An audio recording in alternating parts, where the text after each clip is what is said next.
This is the story of Fiona Saville and Wendy Asina, and their quest to find out if becoming a higher level teaching assistant is the right decision for them. Fiona is a teaching assistant at Cherry Orchard Primary School in Charlton. She works 3 afternoons a week with groups of Year 6 gifted and talented students. Miss L was like a really good teacher. She explains things like one-to-one, and when she says a question, she says it really carefully for everyone to understand it. Oh, she's a real... natural. Excellent, well done. I love being a TA because I like working with children, and I'm just very passionate about being able to contribute to raising their achievement. Wendy is a teaching assistant at Westborough Primary School in Maidstone and works every day with a Year 3 class. Mrs. Singer's very kind. She is brilliant at giving us demonstrations on what to do with our work. Mrs. O'Senior is fun. She plans fun lessons for us. I don't want you rushing it, okay? Like I said, slow and steady wins the day. And it's just a fabulous job coming to work every day, greeted with nice, happy, smiley children, eager to learn. They teach me things. It's just so much fun. Absolutely love it. Could working as HLTAs bring even more rewards for Fiona and Wendy? It's very important to support teaching assistants in their own professional development. The role of the teaching assistant has changed immensely in recent years. The teaching assistants are taking on far more responsibility for planning work for a group and really knowing where the children are and knowing where their targets are and where the children need to get to. The difference between an HLTA and a regular teaching assistant is one of experience. It is one where often they're given leadership roles, line management roles. And it's nice to know that you are reaching professional standards. People do have confidence in you and that you have confidence in yourself. Information. I just feel the time is right to be recognised for what I can do for the school as well as for me and the children. Bobby McCabe is Fiona's line manager. She's also a spokesperson for HLTAs in Greenwich. Are you asked to cover classes without any notice if a teacher goes sick? I do class cover, sometimes at really very short notice indeed. If someone is off sick suddenly, I might do short class cover there, yes. So it helps to have a bank of stuff that you can use, you know, to match each age group. Yes. I think that Fiona should go for the HLTA status because she's, with just a very few gaps, is already working at that level. And I think it would build her confidence and open up new doors for her. The only little bit of off-putting is the whole class teaching, but I think I would be okay whole class teaching maybe in a class that I don't support. I'm going to read you a really short fable. It's called Wind and the Sun. I'm thinking about doing the HLTA course. It's a way of confirming that I am where I think I am, maybe in the future. Talking a long future here, it's another way into teaching. Then the sun beamed its warm rays until the man was so hot he took off his coat. I'd like to find out about the planning side, because with the HLTA you have to do more planning than you do obviously as a TA. I'm lucky my teacher involves me. I really encouraged Wendy to go for HLTA status. I think that she's got a real talent in the classroom, which I think that it's great that she's decided that she's going to build on that now. So yeah, I'm 100% behind her.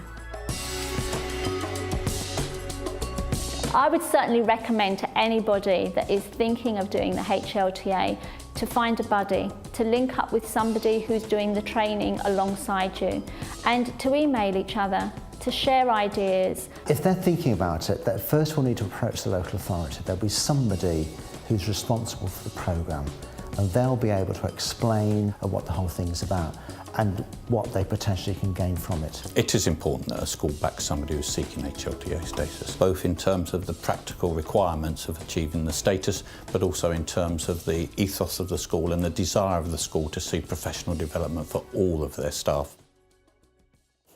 Fiona has come to Wendy's school, where they will both attend a session which will shed more light on becoming an HLTA. Do you have any HLTAs already in your school? Yes, we've got 3 qualified in the school already. How about you? Have you got any? Yes, we've got 1. You've got 1? But ours is a very small school. I've been a TA for 6 years. Oh, wow. So I think it's time now to think about I've only been there further. for sort of 3 years, but it'd be really nice to actually get on there and see if we can advance ourselves, because we didn't do that before, could we? The meeting is run by Mandy Bowler and Ian Hollingsworth from VT4S. I just want to reassure you that we are not going to do any tests of any sort. This is an opportunity for you to find out a little bit more about higher level teaching assistant status. Sometimes what we find when we're doing these events is that people come along and they're quite anxious, quite nervous, they don't know what to expect, and we're quite used to that. So we'll hopefully answer all their questions and alleviate any anxiety that they have. Now, I've already told you that HLTA... They start by introducing the TAs to the standards they'll be required to meet if they want to become an HLTA. Some of those standards might well appear in each one of those 3 main tasks. Next, it's time for Wendy and Fiona to measure their work against the standards.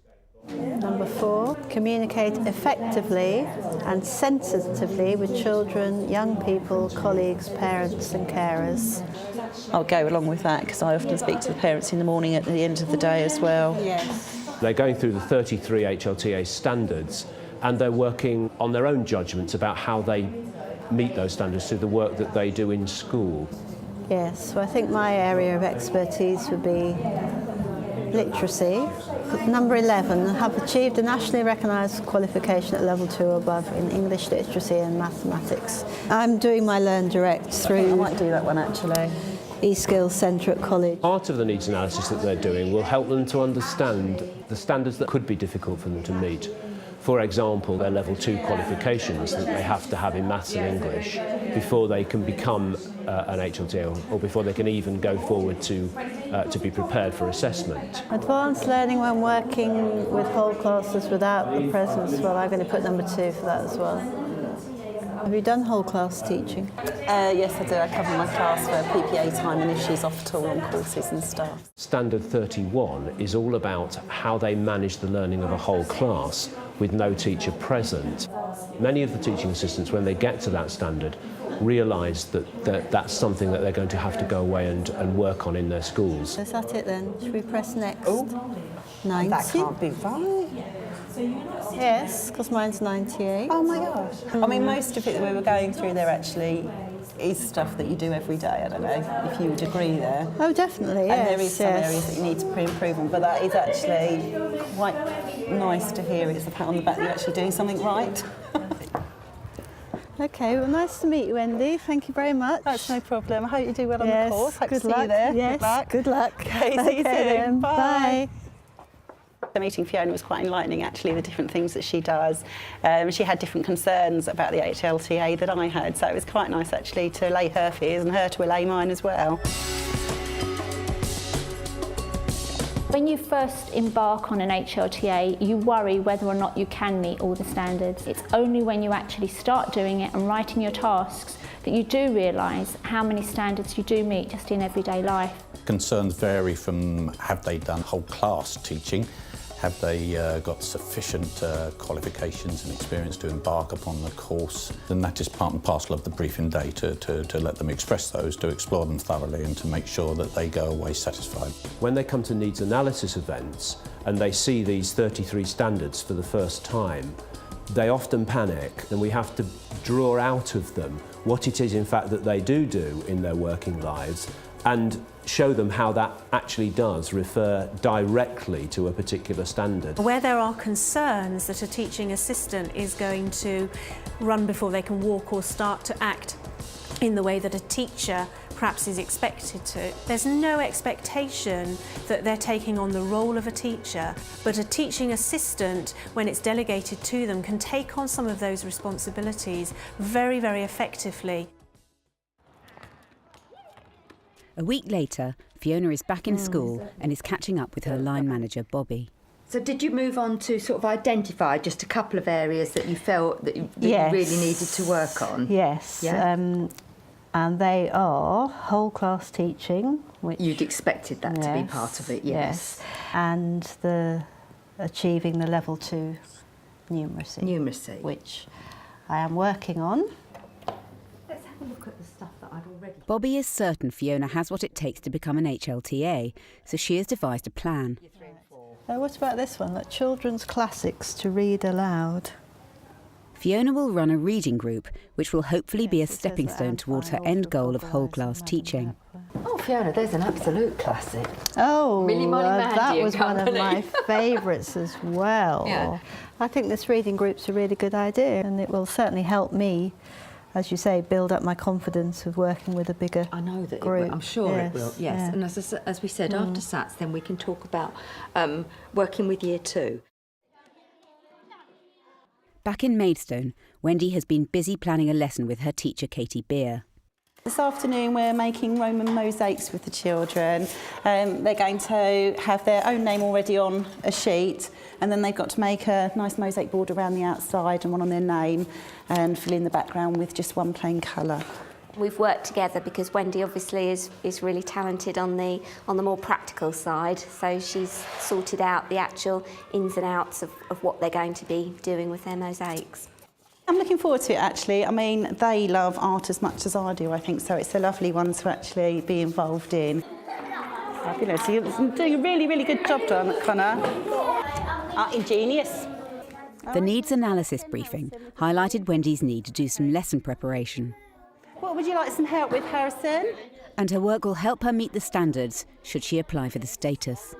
Okay, if I start you off, got one there, so next you need to go down and leave one and go across. Put a bit of glue on, leave one, go up, put a bit of glue on, like that.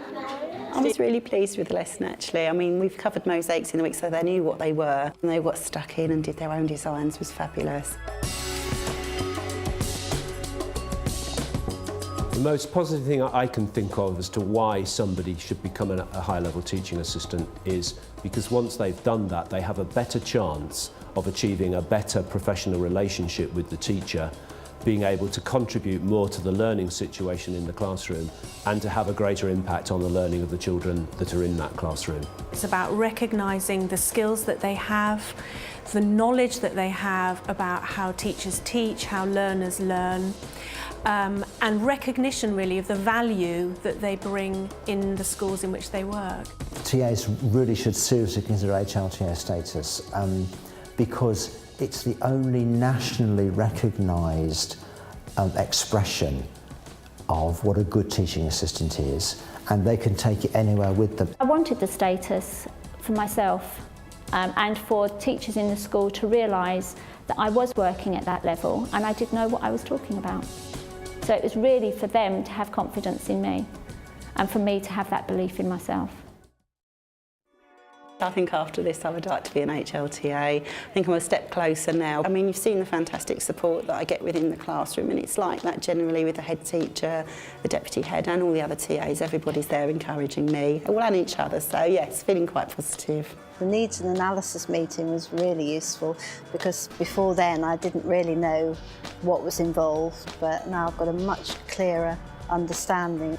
I feel really positive now. I've been through the whole process and I think that I will definitely go forward for the next intake.